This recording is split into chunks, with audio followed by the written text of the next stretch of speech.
اتنا زوال پذیر ہو گیا ہے ہمارا کراچی کا معاشرہ، معذرت کے ساتھ کہنا پڑتا ہے کہ کراچی میں ایک علمی ماحول ختم ہو گیا، خصوصاً عزاداری کے حوالے سے تہذیبی ماحول ختم ہو گیا، تقدس ختم ہو گیا، تطہیر عزا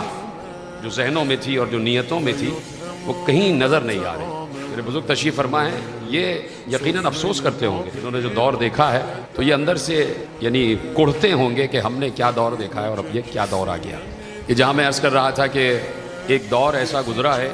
عزاداری کا کہ بڑے بڑے دیگر مکتب کے علماء کہتے تھے کہ ان کے تو بچے سے بھی ہم بات نہیں کر سکتے۔ ایک دور ممبر سے ڈیلیورنس کا ایسا گزرا ہے کہ ممبر سے اتنا علم دیا جاتا تھا مجالس میں کہ جو بچہ یہاں سے اٹھتا تھا اسے کسی مدرسے میں جانے کی ضرورت نہیں پڑتی تھی۔ یہ مجلس عزا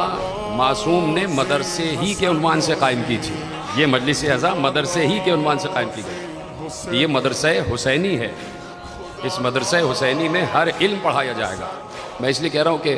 لائیو بھی جا رہی ہے اور ایک پیج سے کئی پیجز شیئر ہو رہے ہوتے ہیں، تو میں اس کو بعض اوقات کہتا ہوں کہ لائیو میں مسائل بھی ہوتے ہیں، لیکن میں اپنے لیے اطمینان سے رہتا ہوں کہ میں ایسی کوئی بات کرتا ہی نہیں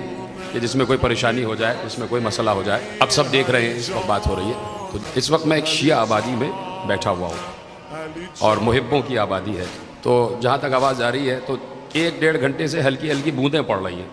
یہ میں اس کیمرے کو دیکھ کر کہہ رہا ہوں۔ تو آپ دیکھیے جو ہلکی بوندوں سے ڈر جائے، تو آپ سوچئے کہ اگر کبھی طوفانی بارش ہو گئی،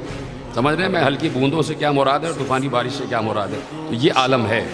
اس وقت ہونا چاہیے تھا کہ بھائی اب کہیں نہیں جا رہے تو حسین کے گھر میں چلے چلو، تو ایک مزاج بن گیا ہے۔ ابھی یہاں کوئی آپ کا قومی مذہبی لیڈر بیٹھ کے تقریر کر رہا ہوتا تو اس کی چٹپٹی باتیں سننے کے لیے یہ پورا ہال بھرا ہوا ہوتا کہ سیاست کیا ہو رہی ہے، چٹپٹی باتیں کیا ہے، وہ جواب دیا گیا ہے تو کیا ہوا ہے، تو اس کا کیا ہوا، تو اس کا کیا ہوا، آؤ ذرا چلتے ہیں سنتے ہیں کیا ہو رہا ہے۔ یہ مزاج ہے، اس مزاج کو ختم کرنے کی ضرورت ہے۔